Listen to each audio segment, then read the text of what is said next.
नमस्कार, मैं अभिनव द्विवेदी आप सभी का स्वागत करता हूं। कैसे हैं आप? आशा करता हूं कि आप सभी अपने अपने घरों में स्वस्थ होंगे, सुरक्षित होंगे। ऑनलाइन कक्षाओं के संचालन के क्रम में आज जिस टॉपिक पर मैं आपसे चर्चा करने जा रहा हूं वो है प्राच्य पाश्चात्य शिक्षा विवाद। मित्रों, आइए हम जानने का प्रयास करते हैं कि प्राच्य पाश्चात्य शिक्षा विवाद है क्या, इसका कारण क्या है और इसने भारतीय शिक्षा को क्या दिशा प्रदान किया। 1813 के आज्ञा पत्र के माध्यम से हमने यह समझने का प्रयास किया था कि धारा संख्या 43 के माध्यम से ब्रिटिश ईस्ट इंडिया कंपनी को अपने शासित क्षेत्रों में कम से कम 1 लाख रुपए की धनराशि व्यय करना था। इस धनराशि को व्यय करने के संदर्भ में कंपनी के कर्मचारियों में परस्पर मतभेद था।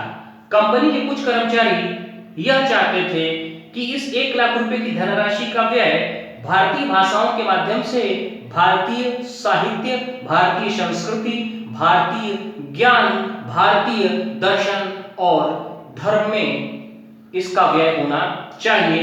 वहीं दूसरी तरफ कंपनी के कुछ कर्मचारियों का यह विचार था कि इस धन का व्यय अंग्रेजी माध्यम से पाश्चात्य ज्ञान विज्ञान के विस्तार के लिए होना चाहिए। और इस प्रकार यह कंपनी के कर्मचारियों का दो ग्रुप या दो समूह बना जो शिक्षा को लेके अलग अलग विचार रखते थे और इसी विवाद की स्थिति के कारण प्राच्य पाश्चात्य शिक्षा विवाद भारतीय शिक्षा के इतिहास में उपजा।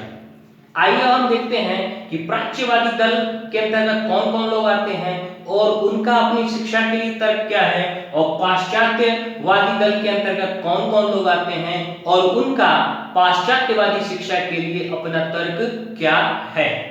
आइए सबसे पहले देखते हैं प्राच्यवादी दल।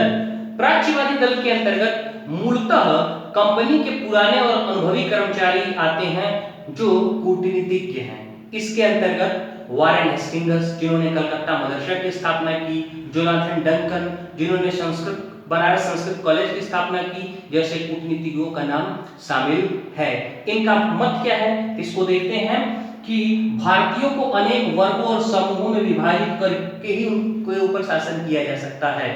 जो प्राच्यवादी दल हैं जिनमें अनुभवी कर्मचारी शामिल हैं, उनका यह मानना है कि भारतीयों को धर्म के आधार पे, भारतीयों को जाति के आधार पे, भारतीयों को समुदाय के आधार पे विभाजित करके ही दूरगामी समय तक उनके ऊपर शासन किया जा सकता है। अतः भारतीयों को संस्कृत के माध्यम से, अरबी के माध्यम से, फारसी के माध्यम से अलग अलग धर्म की शिक्षा दी जानी चाहिए। इनको अलग अलग समुदायों में, अलग अलग जातियों में बांटना चाहिए, जिसके आधार पे डिवाइड एंड रूल की पॉलिसी के तहत इनके ऊपर दूरगामी समय तक शासन किया जा सके। ये भारतीय साहित्य के प्रति बहुत आदर्शवादी दृष्टिकोण नहीं रखते हैं, ये भारतीयों के हितैषी नहीं है, परंतु वरन अपनी कूटनीतिज्ञ नीतियों के परिणाम स्वरूप इस बात का समर्थन करते हैं कि भारतीयों की शिक्षा भारतीय भाषाओं के माध्यम से भारतीयता की होनी चाहिए। आइए देखते हैं कि अपने पक्ष में यह तर्क क्या रखते हैं। इनका पहला तर्क है कि भारतीयों पर जबरन अंग्रेजी की शिक्षा लादना उचित नहीं है। यह प्रश्न छात्रों की इच्छा पर छोड़ दिया जाए कि वे किस प्रकार की शिक्षा चाहते हैं। अर्थात जबरदस्ती भारतीयों को अंग्रेजी पढ़ाया जाए यह उचित नहीं है, बल्कि यह भारतीयों की इच्छा पे छोड़ देना चाहिए कि वो क्या पढ़ना चाहते हैं।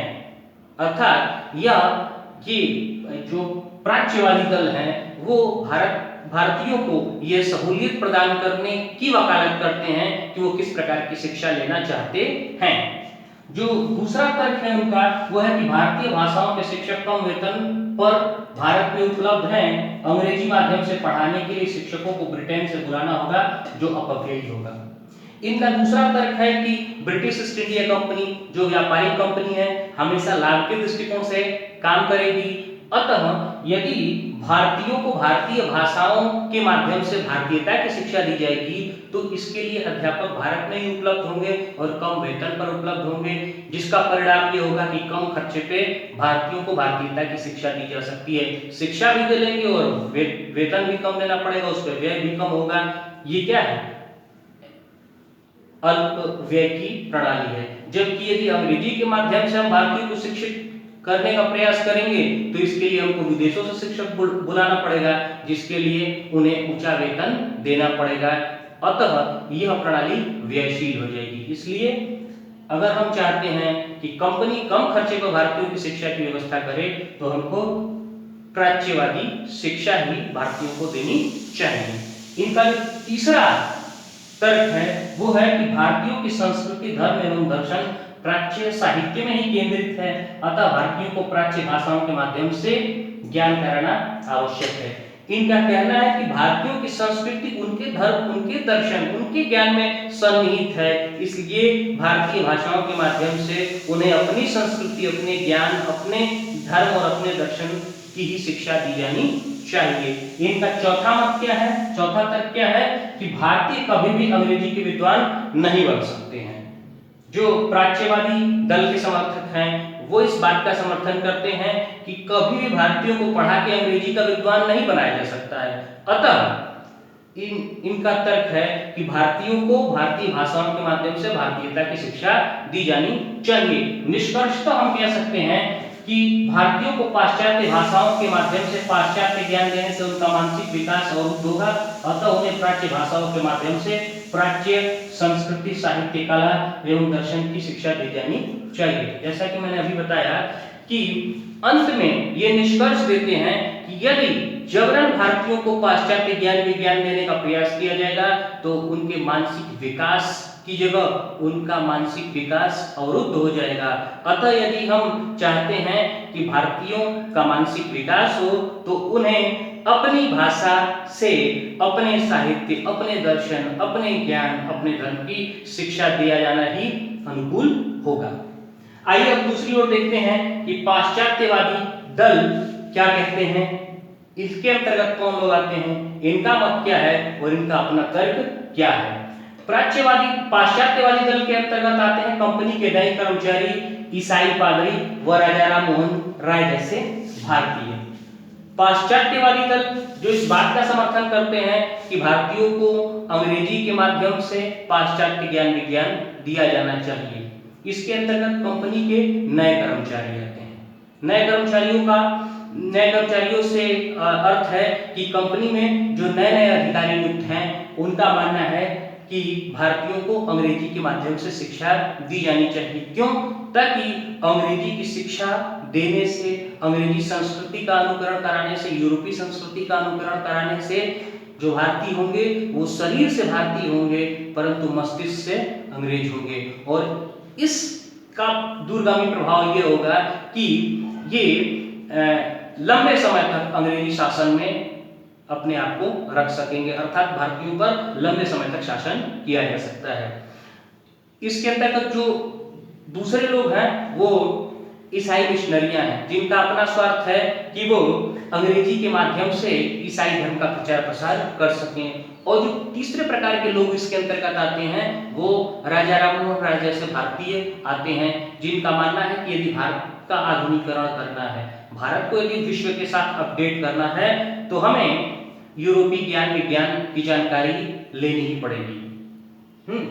अब आते हैं पाश्चात्यवादी जो दल है उसका मत क्या है। वो कहते हैं कि भारतीय शिक्षा मृत प्राय हो चुकी है। जो भारतीय शिक्षा प्रणाली है वो क्या मृत प्राय हो गई है, अर्थात अब उसमें सुधार करना संभव नहीं हो पाया है। इतनी पुरानी हो चुकी है, इतनी जर्जर हो चुकी है कि इसका सुधार संभव नहीं है। इनका जो दूसरा मत है कि भारतीयों को आधुनिक विश्व से जोड़ने के लिए अंग्रेजी के माध्यम से पाश्चात्य ज्ञान विज्ञान की शिक्षा देना समय की मांग है। ये पाश्चात्यवादी दल के जो समर्थक हैं वो कहते हैं कि यदि भारत को अधुनातन बनाना है, भारतीय लोगों का विकास करना है तो अंग्रेजी के माध्यम से यूरोपीय ज्ञान विज्ञान के बिना वो अपने आप को अपडेट नहीं कर सकते हैं, भारतीय अपडेट नहीं हो सकते हैं। इसलिए भारतीयों को यदि अपडेट करना है, अधुनातन बनाना है, तो उन्हें यूरोपीय ज्ञान विज्ञान की जानकारी देना आवश्यक है, और वो भी अंग्रेजी के माध्यम से। इनका जो तीसरा मत है वो है कि व्यापारिक और प्रशासनिक कार्यों के लिए अंग्रेजी शिक्षित बाबुओं की आवश्यकता होगी। जो इनका तीसरा तर्क है वो कह रहे हैं कि हम भारत में जो हम व्यापार कर रहे हैं और जो प्रशासनिक दायित्व हमारे ऊपर है, उनकी पूर्ति के लिए हमको अंग्रेजी पढ़ा लिखा बाबू वर्ग चाहिए। यदि इसकी व्यवस्था हम विदेशों से करेंगे, यदि हम ब्रिटेन से बाबुओं को लाकर भारत में काम कराएंगे, तो वो एक व्ययशील प्रणाली होगी। अतः यह अच्छा विकल्प होगा कि हम भारतीयों को ही अंग्रेजी पढ़ा लिखा कर एक ऐसे बाबू वर्ग को तैयार करें जो हमारे व्यापारिक और प्रशासनिक कार्यों में हमारे लिए सहयोगी हो और कम वेतन पे उनसे काम लिया जा सके। ये इनका तीसरा मत है। अपनी शिक्षा के विस्तार के लिए अपने प्रणाली या पाश्चात्य शिक्षा के पक्ष में इनका अपना तर्क क्या है, इसको समझते हैं। पहला है कि प्राच्य साहित्य व भाषाएं अविकसित हैं और इनका ज्ञान अनुपयोगी है। ये पाश्चात्यवादी दल का यह मानना है कि जो प्राच्य शिक्षा प्रणाली है वो मृतप्राय हो चुकी है। ये भाषाएं पूरी तरीके से विकसित नहीं है, भाषाएं अविकसित हैं। इनका शब्दकोश बहुत छोटा है, इसमें अच्छी किताबों का ट्रांसलेशन भी संभव नहीं है। इसलिए कहा गया कि प्राच्य साहित्य का जो ज्ञान है वो अनावश्यक है और हमारे सामान्य उपयोग लायक भी नहीं है, अर्थात अनुपयोगी है। इनका जो दूसरा तर्क है कि जो प्राच्य साहित्य है वो वैज्ञानिक नहीं है, उसमें वैज्ञानिकता का क्या है, अभाव है। अतः इसको हटाए जाने की आवश्यकता है। प्राच्य साहित्य की जगह पाश्चात्य साहित्य पढ़ाया जाना चाहिए, क्योंकि वह वैज्ञानिक ज्यादा है। इसके बाद आता है कि भारतीय यूरोपीय ज्ञान प्राप्त करना चाहते हैं और उनमें अंग्रेजी के लिए मांग अधिक है। इनका तर्क ये भी है कि भारतीय अंग्रेजी पढ़ना चाहते हैं और अंग्रेजी के माध्यम से यूरोपीय ज्ञान लेना चाहते हैं, इसलिए उन्हें पाश्चात्य भाषाओं के माध्यम से यूरोपीय ज्ञान दिया जाना चाहिए।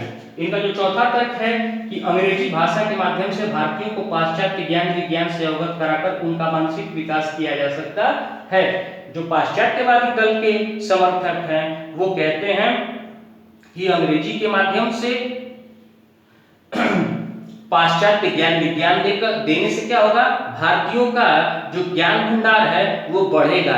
इससे उनका मानसिक विकास अवरुद्ध नहीं होगा, बल्कि उनका और मानसिक विस्तार होगा, उनकी बुद्धि भी और बढ़ेगी, वो मानसिक रूप से और प्रवीण कुशल हो पाएंगे। अतः अंग्रेजी के माध्यम से उन्हें पाश्चात्य ज्ञान विज्ञान का ज्ञान कराना ज्यादा तर्कसंगत है। इनका जो पांचवा तर्क है कि जनसाधारण को शिक्षित करने के लिए कंपनी के पास पर्याप्त धन नहीं है। जो पाश्चात्यवादी दल के समर्थक हैं वो कह रहे हैं कि कंपनी चूंकि व्यापारिक कंपनी है, वो ज्यादा खर्च जनसाधारण की शिक्षा पे नहीं कर सकती है। इसलिए वो कहते हैं कि हम इस स्थिति में नहीं है कि जनसाधारण सबको शिक्षित करें। अंततः निष्कर्ष ये क्या देते हैं, ये कहते हैं कि केवल उच्च व मध्यम वर्ग को ही अंग्रेजी के माध्यम से शिक्षित किया जा सकता है और जनसाधारण की शिक्षा का दायित्व उन पर छोड़ दिया जाना चाहिए। ये कहते हैं कि कंपनी के पास इतना धन नहीं है कि सबको शिक्षित करे, अतः कंपनी को चाहिए कि वो उच्च वर्ग और मध्यम वर्ग के लोग जिनकी पढ़ने में रुचि है और जिनके पास पढ़ने के लिए अवकाश है और जिसका अपने से नीचे वर्ग के लोगों के ऊपर प्रभाव है, इन मुट्ठी भर लोगों को शिक्षित किया जाना चाहिए और आगे के लोगों की या जन सामान्य की शिक्षा का दायित्व इन मध्यम वर्ग और उच्च वर्ग के लोगों के ऊपर छोड़ दिया जाना चाहिए। ये था प्राच्य पाश्चात्य शिक्षा विवाद, जिसको हमने समझने का प्रयास किया। धन्यवाद।